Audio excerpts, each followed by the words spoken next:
Un avertissement de cyclone de classe 3 est en vigueur à Maurice. 8e bulletin de cyclone pour Maurice jeudi 22 février 2024. Au cours des dernières heures, la violente tempête tropicale Eleanor a montré des signes de nouvelle intensification. La ceinture de vent fort se situe à moins de 50 km de son centre, avec un vent moyen estimé à environ 100 km/h et des rafales de l'ordre de 125 km/h.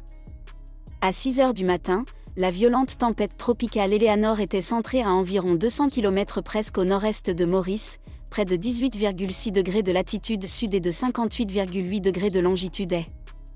Eleanor se déplace dans une direction générale sud-sud-ouest à une vitesse d'environ 20 km/h. Sur cette trajectoire, Eleanor s'approche dangereusement de Maurice et cela représente une menace directe. Le rayon des vents forts devrait passer très près de la côte de Maurice cet après-midi. Un avertissement de cyclone de classe 3 est en vigueur à Maurice. Il est conseillé au public mauricien de prendre et de maintenir toutes les précautions et de rester dans un endroit sûr. Les nuages actifs associés à Eleanor continueront d'influencer la météo sur l'île. Le temps sera couvert avec des pluies intermittentes, parfois modérées à fortes, et il devrait se détériorer rapidement avec de fortes pluies généralisées accompagnées d'orages à partir du matin. Ces fortes précipitations provoqueront des accumulations d'eau et des inondations à plusieurs endroits. Il est strictement conseillé au public de 1. Rester dans des endroits sûrs, et 2. Éviter les endroits sujets à l'accumulation d'eau, les berges des rivières et autres cours d'eau susceptibles d'être inondés ainsi que certains versants de montagne sujets au glissement de terrain.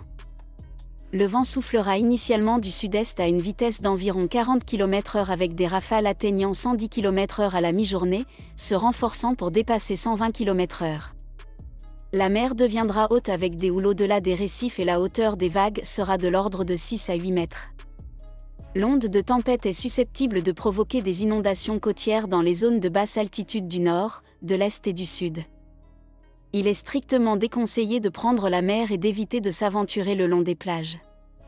Eleanor est située à 674 km au nord-est de Saint-Denis, La Réunion, et s'est déplacée vers le sud-sud-ouest à 19 km/h, 10 nœuds, au cours des 6 dernières heures. Eleanor devrait se diriger vers le sud-sud-ouest le long de la limite ouest de la crête subtropicale au cours des 3 prochains jours.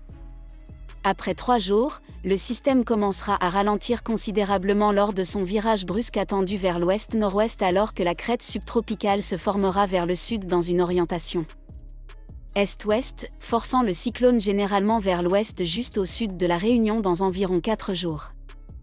Eleanor devrait s'intensifier régulièrement au cours des prochaines 24 heures, car le noyau reste humide avec un pic de 120 km/h, 65 nœuds, sur 24 heures, soutenu par des conditions favorables en altitude et des températures de surface de la mer toujours chaudes, 28 à 30 degrés Celsius.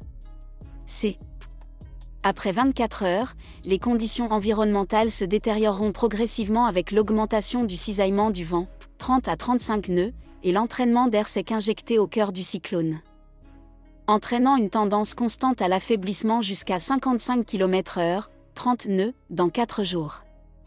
Les orientations du modèle sont en bon accord et s'améliorent.